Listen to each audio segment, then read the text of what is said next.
Sorry. Sorry सागर.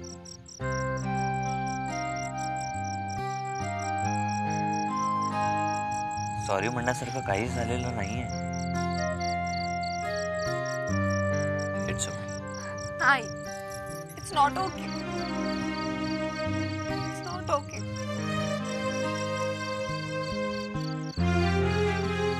मला माहिती, मला सगळं कळतंय.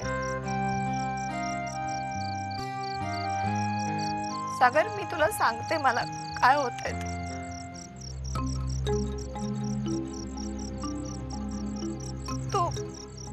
तू जवळ आलास ना की मला काय होतं मला खरंच कळत नाही. तू का स्वतःला त्रास करून घेतेस? मला त्रास होतोय सागर, खूप त्रास होतो. सागर, मला ना तुला खूप सुखी बघायचंय.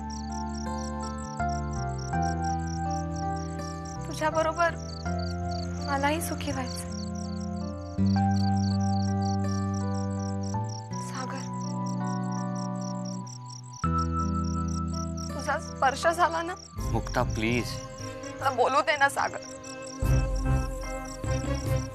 त्याच्या अंगातला सगळा त्राण जातो. डोक्यात नाही नाही ते विचार येतात.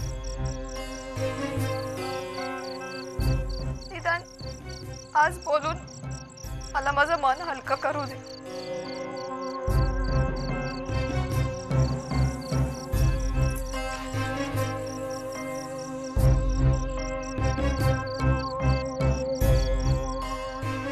सागर, आपल्या लग्नाला इतके दिवस झाले,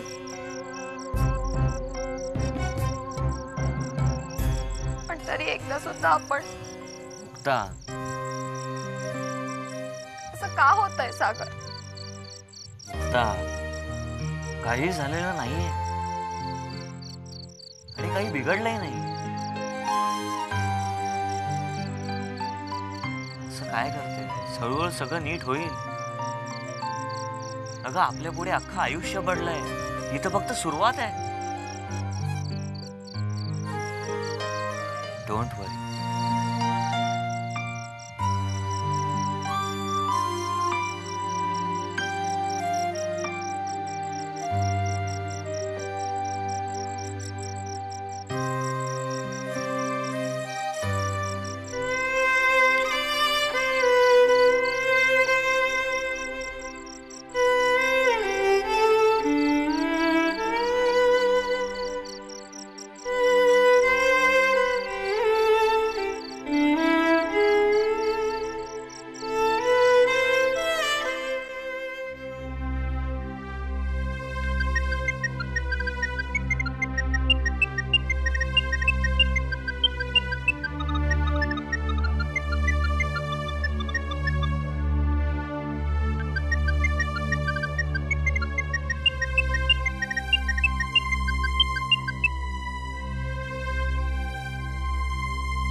बोल ज्योती.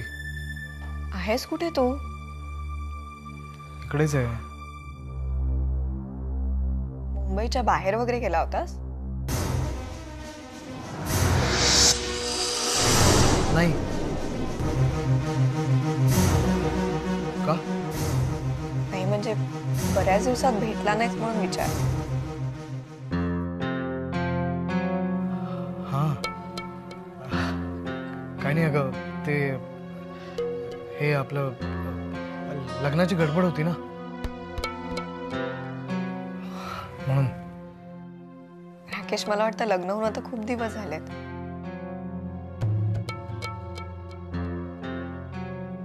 एक फोनही करायला वेळ नाही मिळाला.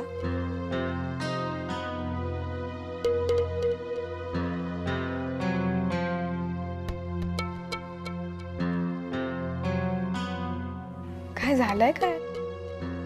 हा? व्हॉट्स रॉंग विथ यू?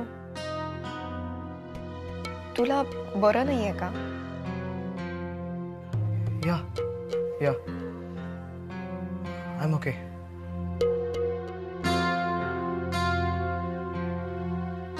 माझा मूड नसतो हल्ली. मला भेटायचा तरी मूड आहे. बघतो मी. तुला फोन करतो.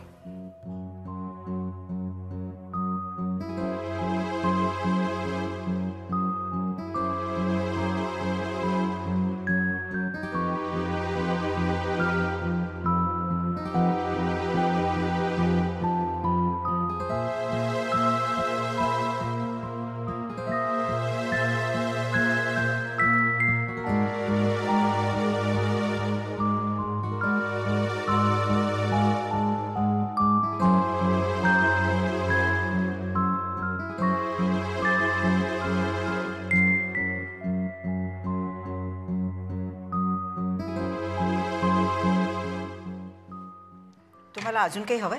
नाही, नको नको, पोट भरलं आणि ऑफिसला जायला उशीर होते. निघतो आम्ही. अहो एक मिनिट.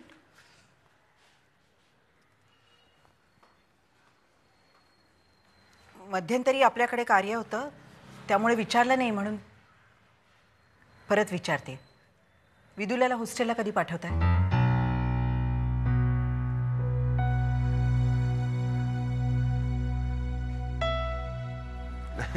हे आता काय नवीन? नाही, नवीन नाही. प्रश्न जुनाच आहे. तो आता आपल्याला सोडवायला हवा. अहो, पण आम्हाला असं वाटलं की तुम्ही... मला वाटलंच होतं तुम्ही गैरसमज करून घ्याल. मी विदुलाला लग्नात मिरवायला दिलं, तिच्याशी नीट वागले बोलले, याचं कारण घरातलं कार्य. ती सागरची बहीण आहे, त्यामुळे तिचा योग्य तो मान राखणं माझं कर्तव्य. ते मी पार पाडलं. आता तुम्हाला तुमचं कर्तव्य पार पाडायला हवं.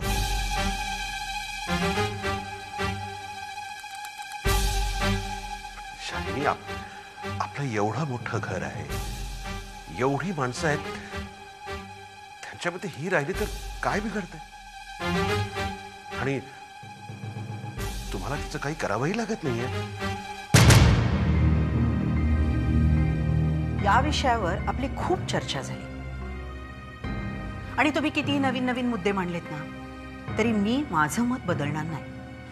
नाही नाही, मला ती या घरात नकोय. मला ती सहनच होत नाही. मी तुम्हाला आठवड्याची मुदत देते. तुम्ही तिची कुठेही दुसरीकडे सोय करा.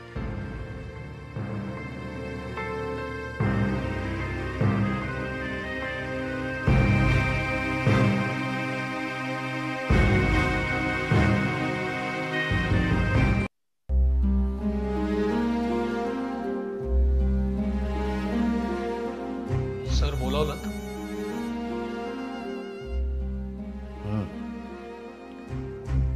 आशिष, सध्या आपल्या कंपनीतल्या कामगारांमध्ये जरा अनरेस्ट आहे असं ऐकलंय. तुझ्याही कानावर काही आलंय? नाही, तसं डायरेक्ट काही नाही, पण सध्या कामगारांच्या मीटिंग्स खूप वाढल्यात सर. वातावरणातही तणाव आहे, पण माझ्यासमोर स्पष्ट कोणी काही बोलत नाही. ते ठीकच आहे, पण जरा लक्ष ठेव. हो सर. आणि मॅनेजमेंटच्या विरोधात कोणी काही करतंय असं लक्षात आलं तर लगेच येऊन मला सांगायचं. Yes sir. सर, मी एक करतो. वर्कर्समध्ये आपली काही माणसं आहेत, त्यांच्याशी एकदा नीट व्यवस्थित बोलून घेतो. गुड. आशिष, आणखी एका महत्वाच्या विषयावर तुझ्याशी बोलायचं होतं मला. काय सर?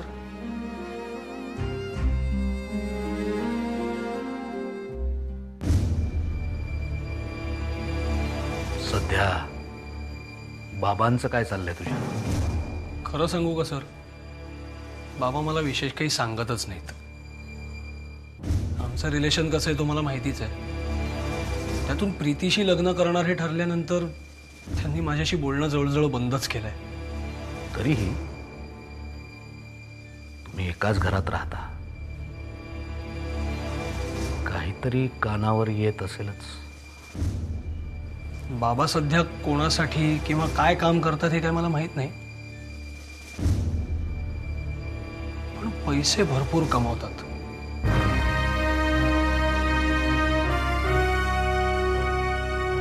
आणि म्हणूनच ना संशय येतो,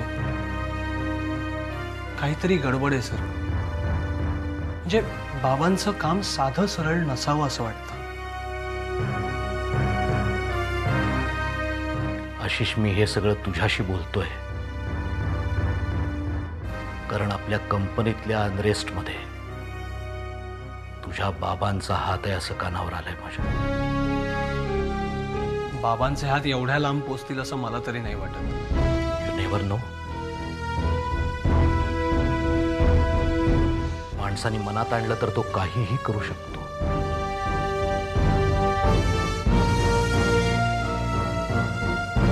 आणि विनायकराव रणदिवे म्हणजे काय व्यक्ती आहे हे तुला चांगलंच माहिती आहे.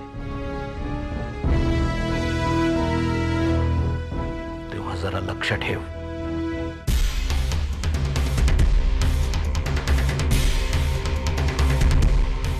हो,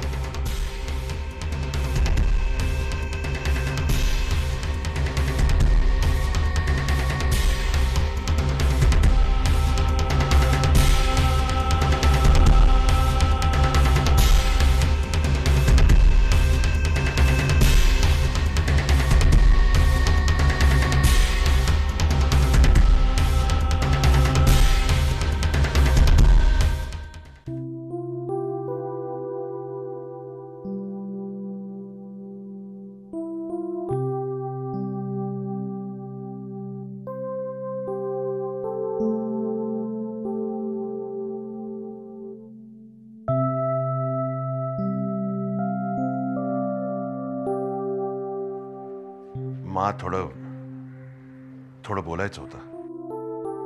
बोला ना. मा, शालिनीने पुन्हा हट्ट धरलाय की विदुलाला हॉस्टेलमध्ये पाठवा. आणि आम्हाला काहीच कळत नाहीये, काही समजत नाहीये. एका बाजूला विदुला, दुसऱ्या बाजूला शालिनी. एकीची बाजू घेतली तर दुसरी दुखावणार.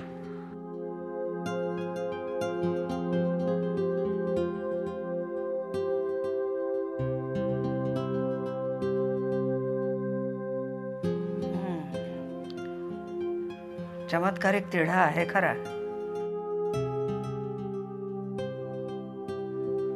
पण पद्माकर, सागरच्या लग्नात शालिनी थोड्या निवळल्या होत्या असं वाटलं होतं नाही?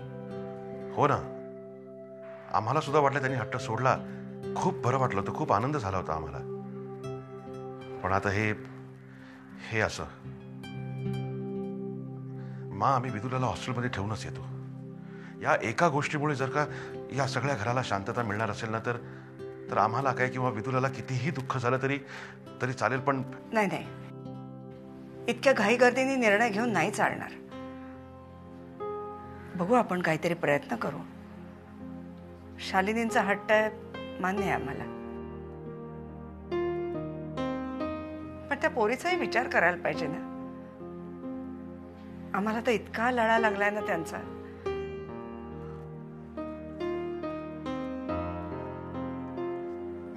मा, तुम्ही एकदा बोला ना शालिनीशी.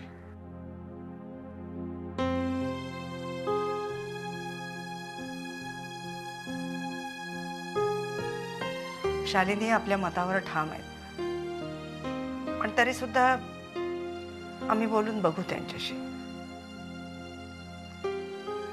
या. ठीक आहे, येतो आम्ही.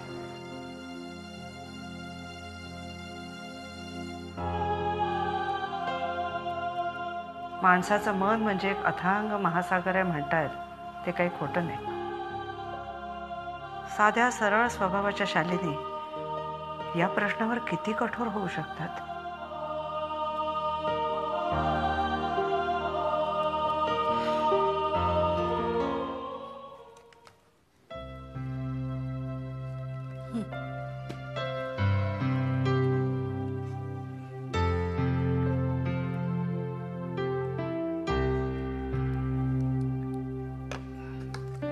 जरा एक मिनिट येऊन बस ना. काय रे? अगं माझा तो एसीबी मित्र आहे ना जयंत, तो म्हणाला मुक्ताच्या बाबतीत जो गुन्हा घडलाय तो गुन्हेगार कोण आहे ते आम्हाला कळलं आणि त्याला अटक करणार होता मी. अगं भाई, हे आणखीन काय आता नवीन नाटक? नाही म्हणजे गुन्हेगाराला शिक्षाही व्हायलाच हवी, पण यातून भलतं सलतं काही निघालं तर आणि मुक्ताच्या भवितव्यावर परिणाम झाला तर? तेच मी सांगितलं त्याला, ऐकायला तयार नाही, पेटल्यासारखा झाला. मला म्हणाला गुन्हा झाला तर गुन्हेगाराला अटक करणं आमचं कर्तव्य. अरे मी म्हणून कर्तव्य गेलं खड्ड्यात. मला माझ्या मुलीचं आयुष्य महत्वाचं, तिचं सुख महत्वाचं आहे. नाही गोवर्धन, तू काही कर पण त्या जयंतचं मन वळव बाबा. शेवटी मी एक करणार, आपण केलेली तक्रार मी माघारी घेणार, दॅट्स ऑल, संपला विषय. अरे पण असं करण्याने त्याच्या सगळ्या मेहनतीवर पाणी नाही का पडणार? तो सगळी मेहनत वाया जाऊ देईल? जाऊ दे गेले तर. मला माझ्या मुलीचं आयुष्य महत्वाचं आहे. काय होईल, वैताग येईल, 4 शिव्या देईल, मी नाही परवा करत. आणि त्यांनी उद्या नाही ऐकलं तर?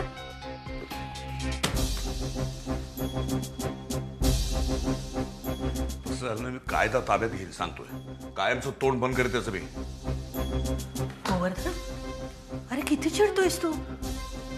कायदा हातात घेऊन हा तिढा सुटणार आहे का? तो तुझा मित्र आहे ना, त्याला नीट समजावून सांग ना. बहीण समजून सांगण्याचा प्रयत्न करेल. अरे इतक्या दिवसांनी माझ्या मुलीच्या आयुष्यामध्ये सुख डोकवत आहे. सागर सारखा एक देखणा चांगला मुलगा तिला नवरा म्हणून मिळालाय. हा भूतकाळामध्ये मडू करून काढतोय तिच्यासोबत. हा नाही चालणार ते. ऐकलं तर ठीक.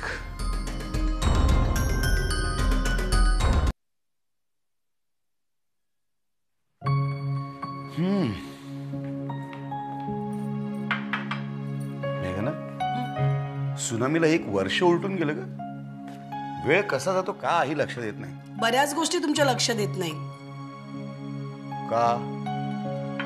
आता काय झालंय? मी तुम्हाला मानशी बोलायला सांगितलं होतं ना, विनीबद्दल बोललात? एक्स्ट्रीमली सॉरी, एकदम विसरलो. बिझनेसच्या सगळ्या गोष्टी तुमच्या बरोबर लक्षात राहतात, पण एखादं काम मी सांगू दे की ते राहायलाच हवं. काम कोणाचं होतं? आपल्याच मुलीचं होतं ना. ओके, मी आज दिवसभरात कधीतरी मानशी बोलून घेतो बस. आज नाही, आत्ता, ताबडतोब. नाही, हे बघ मेघना, मला अत्यंत महत्वाची अपॉइंटमेंट आहे. आपल्या एक्सपोर्ट करता एक बायर मिळालाय, तेव्हा मला तासाभराच्या आत ऑफिसमध्ये पोहोचलं पाहिजे. इतका वेळ तुम्ही पेपर वाचत बसला होता तेव्हा नाही तुमच्या लक्षात आलं? ओके, हे बघ, हा इंटरनॅशनल कॉल झाला ना की ताबडतोब मी ऑफिसमधनं मानशी फोनवरती बोलून घेतो. इतकी महत्वाची गोष्ट तुम्ही फोनवरून बोलणार आहात? हो, पण निदान निर्णय तरी होईल, काहीतरी प्रश्न संपेल ना तो एकदाचा. ते खरंच आहे म्हणा, आणि विनीचा जीव भांड्यात पडेल, पण तुम्ही विसरू नका. हे बघ, मी काय म्हणतो, तू विनीला सांग काही काळजी करू नकोस, मी आज मानशी फोनवरती बोलून घेतो. नक्की? येस. आणि मॅडम, आपण सुद्धा काळजी करू नका.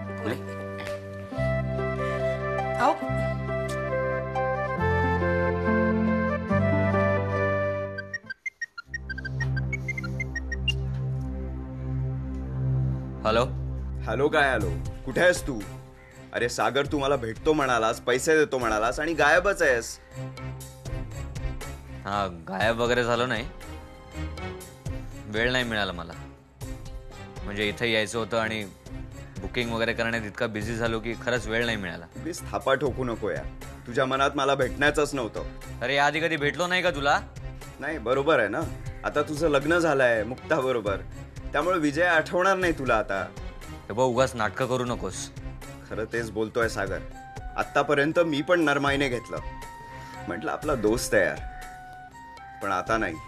मला जेव्हा पैसे हवे असतील तेव्हा दिले नाहीस ना सागर, तर काय करशील तू? हे बाय, मी काय तुझं देणं लागत नाही, समजलं ना?